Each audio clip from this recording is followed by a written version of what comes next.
بسم اللہ الرحمن الرحیم۔ مولا کائنات حضرت علی المرتضی کرم اللہ وجہ الکریم سے روایت ہے، حضور صلی اللہ علیہ وآلہ وسلم نے فرمایا کہ شعبان کا مہینہ بہت بڑی عظمت اور فضیلت والا مہینہ ہے۔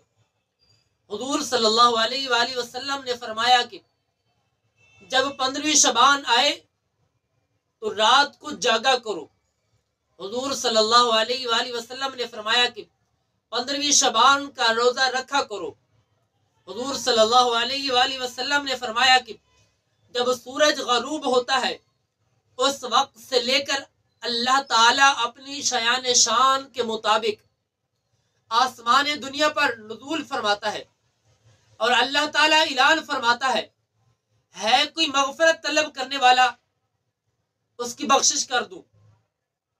حضور صلی اللہ علیہ وآلہ وسلم نے فرمایا کہ پھر اللہ تعالیٰ دوسری مرتبہ اعلان کرتا ہے کوئی مصیبت زدہ اس کو نجات دوں۔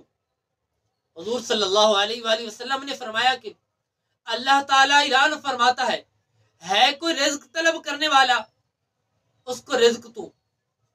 یہ اعلان طلوع فجر تک اللہ تعالیٰ اعلان فرماتا رہتا ہے۔